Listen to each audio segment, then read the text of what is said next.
ஒரு ஊரில் ஒரு ராஜா இருந்தாராம். அந்த ராஜாவுக்கு 4 மகன்கள் இருந்தாங்க.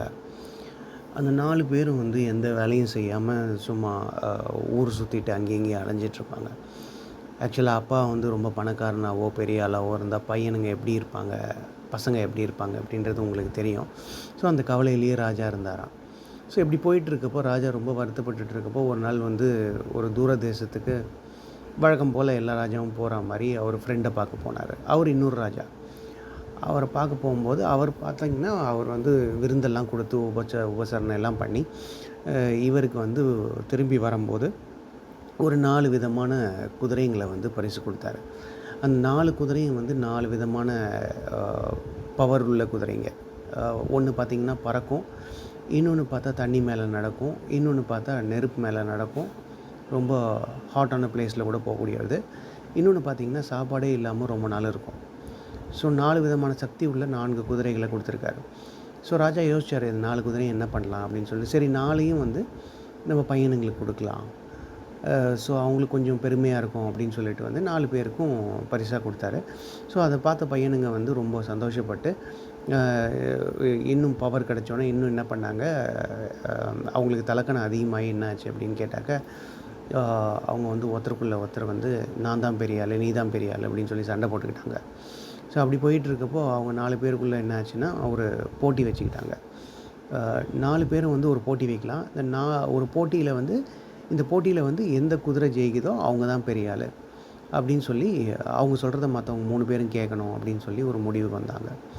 ஸோ அப்படி போகிறப்போ என்ன ஆச்சு அப்படின்னு சொன்னாக்க, ஒருத்தன் சொன்னான், இந்த உலகம் முழுக்க சுற்றிட்டு வரணும், யார் சுற்றிட்டு வர்றாங்களோ எந்த குதிரை சுற்றிட்டு வருதோ அவங்க தான் பெரிய ஆள் அப்படின்னாங்க. மற்ற 3 பேர் அதை ஒத்துக்கல. இல்லை செல்லாது, ஏன்னா உன் குதிரை பறக்கும், ஸோ ஈஸியாக பறந்துட்டு வந்துடுவேன் அப்படின்னு சொல்லி அதை ரிஜெக்ட் பண்ணிட்டாங்க.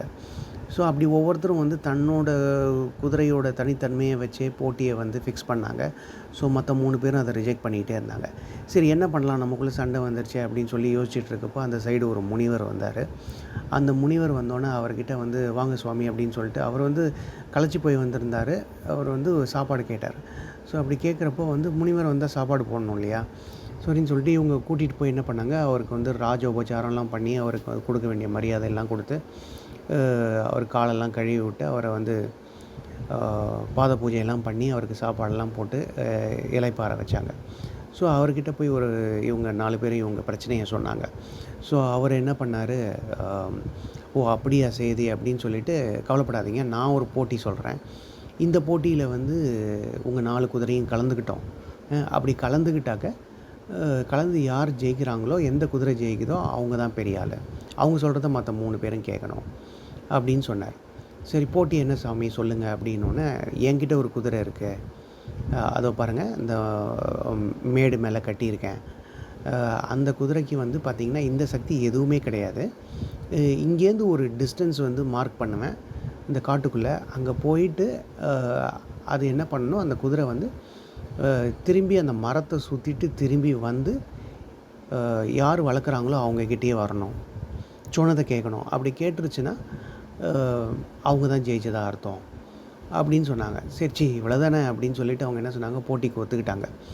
சரி என்னாச்சு, முதல்ல பறக்கிற குதிரையை விட்டோன்னே அது அந்த மரத்துக்கு பக்கம் கூட போகல, அது எங்கெங்கேயோ போய் நின்றுட்டு அப்படியே போய் அங்கே போய் புல்லை மேய்ஞ்சிட்டு இருந்தது. ஸோ அவன் ரொம்ப கடுப்பாயிட்டார்.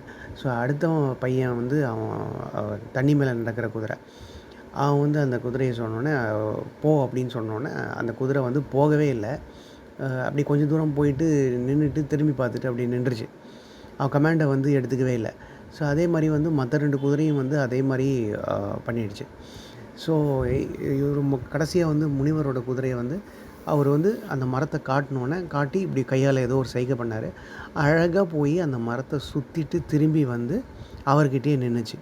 அவங்க 4 பேரும் உணர்ந்துட்டாங்க, ஓஹோ அப்படின்னு சொல்லி ஏதோ இருக்குது அப்படின்னு சொல்லிட்டு அவர்கிட்ட போய், சுவாமி இதோடைய சீக்ரெட் என்ன அப்படின்னு அவங்க கேட்டாங்க. அவர் சொன்னார், எவ்வளவு சக்தி வாய்ந்த விஷயமா இருந்தாலும் அது யார்கிட்ட இருக்குது, அவங்களுக்கு உபயோகிக்கிறதுக்கு அதுக்கு கேப்பபிலிட்டி இருக்கா, சக்தி இருக்கான்றதை பொறுத்தது தானே தவிர, நீங்கள் எவ்வளோ சக்தி வாய்ந்ததாக இருந்தாலும் வச்சுருந்தாலும் ஒன்றும் அதனால் ஒன்றும் பிரயோஜனமே கிடையாது. அதனால் வந்து நம்ம கையில் தான் எல்லாம் இருக்கே தவிர, சண்டை போடுறத விட்டுட்டு இனிமேவாவது அந்த குதிரையை வந்து அதுங்கள புரிஞ்சு அதுக்கு தண்ணி வச்சு, ஒழுங்கா சாப்பாடு வச்சு, அதுங்களோட பேசுங்க தினைக்கும். பேசி பழகுங்க. அது ஒரு குதிரையா நினைக்காதீங்க. நீங்க மனுஷங்களா மாறுற வரைக்கும் அது உங்கள மாஸ்டராவே ஏத்துக்காது. அப்படின்னு சொன்னோனே, அவங்க 4 பேரும் ஆணவத்த விட்டு அவங்க வந்து புரிஞ்சுக்கிட்டாங்க, மாறிட்டாங்க. ஸோ இதுதான் இந்த கதையோட ஒரு மெசேஜு, மாரலு. ஸோ இந்த கதையை கேட்டவங்க நீங்கள் வந்து எப்படி இருந்ததுன்னு சொல்லி கமெண்ட்டில் போடுங்க. நன்றி, வணக்கம்.